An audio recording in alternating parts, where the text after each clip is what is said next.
क्या हाल है दोस्तों, कैसे हैं? मैं हूं बिलाल और हम सीख रहे पाइथन। तो चलें शुरू करते हैं। मैं आ जाता हूं VS कोड के ऊपर और आज की वीडियो में हम जानेंगे static variable and static method के बारे में।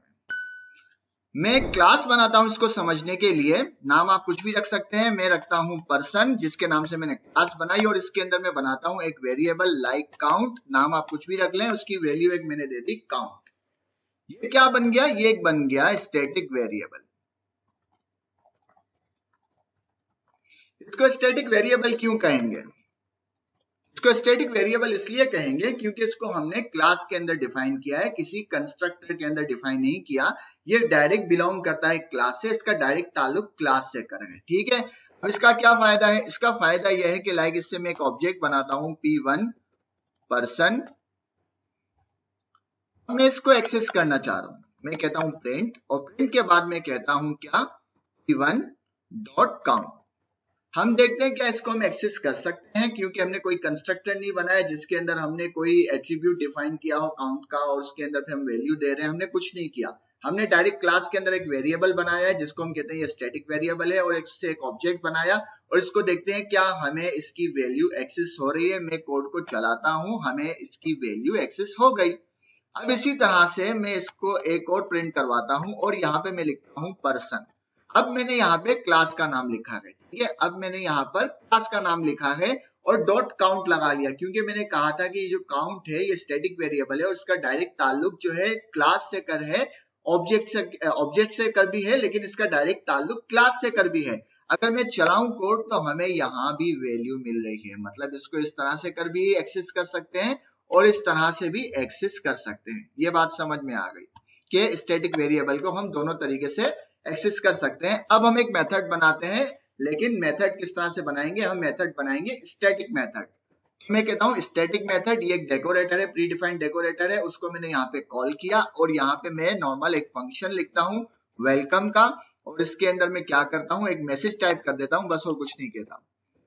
Print welcome Python. ठीक है, यहाँ पे मैंने एक मैसेज टाइप कर दिया और मैंने लिखा वेलकम पाइथन। इसको अब हम क्या करते हैं, यहाँ काउंट की जगह हम करते हैं वेलकम और इसको कॉल कर देते हैं। इसी तरह से ये जो पर्सन है यहाँ भी मैं इसको कॉल कर देता हूं।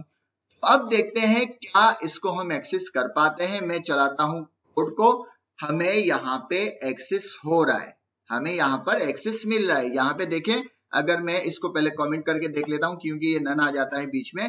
देखो यहाँ पे मुझे वेलकम पाइथन मिल गया। इस तरह से अगर मैं इसको कमिट करके इसको अनकमिट करूं, like person dot welcome, person क्या है? मेरी क्लास का नाम है। इसको मैं चलाता हूं तब भी मुझे यहाँ पर एक्सेस मिल रहा है। ठीक है, अब दिमाग में एक बात उठती है कि भाई इसको तो हम इस तरह से भी एक्सेस कर सकते हैं, इसको ये स्टैटिक मेथड लगाने की क्या जरूरत है? तो एक काम करते हैं, स्टैटिक मेथड को करते हैं कमेंट, लाइक हमने लगाया ही नहीं। अब मैं क्या करता हूँ, P1 जो मैंने इससे एक ऑब्जेक्ट बनाया है वो मैंने इसी तरह से बिल्कुल ठीक है इस ऑब्जेक्ट लगाया और P1 को मैं कॉल करता हूँ P1 डॉट वेलकम।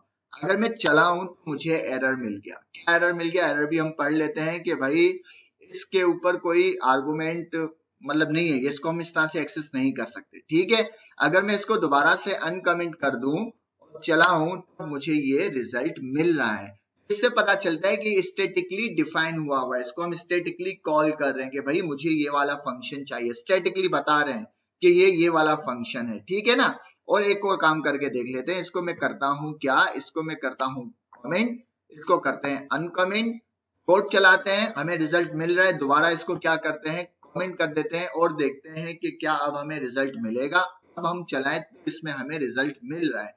क्यों मिल रहा है? क्योंकि क्लास के अंदर तो ये डिफाइन है ना, तो क्लास के अंदर डिफाइन है तो मैं इसको क्या कर रहा हूं, पर्सन डॉट वेलकम कर सकते हैं, क्योंकि ये एक ऑब्जेक्ट है। पाइथन के अंदर हर चीज ऑब्जेक्ट है, तो ये पर्सन डॉट वेलकम करके हमें ये दे रहा है। बट ये काम अगर हम यहाँ पे करते हैं तो यहाँ पे ये एरर दे देता है। क्यों एरर दे देता है? क्योंकि ये P1 जो ऑब्जेक्ट बन रहा है उस ऑब्जेक्ट के अंदर ये वेलकम का मेथड नहीं है। क्योंकि हमने इसका कंस्ट्रक्टर बनाया ही नहीं है, उस कंस्ट्रक्टर के अंदर कोई मेथड डिफाइन ही नहीं किया हुआ, या कोई सेल्फ का कीवर्ड हो कि भाई ये सेल्फ का कीवर्ड है जो इस ऑब्जेक्ट को रिफर कर रहा हो, कुछ इस तरह की चीज है ही नहीं। तो इसको हमें स्टैटिकली बताना पड़ेगा कि भाई ये जो मेथड है इस क्लास के अंदर, स्टैटिकली जो मेथड है या स्टैटिक मेथड है इस क्लास का, उसको कॉल करो, ये कॉल करके ले आएगा। तो ये होते हैं स्टैटिक मेथड और स्टैटिक वेरिएबल, और ये जो डायरेक्ट बिलोंग करते हैं क्लास से कर बिलोंग करते हैं, उसको स्टैटिकली हम कॉल कर सकते हैं बाय क्लास नेम, और उस ऑब्जेक्ट के अंदर भी हमें स्टैटिकली बता सकते हैं कि भाई हमें ये मेथड कॉल करना है। तो उम्मीद है आपको पसंद आई होगी वीडियो, पसंद आए तो लाइक करें, शेयर करें, सब्सक्राइब करें। मिलते हैं नेक्स्ट वीडियो में। अल्लाह हाफिज।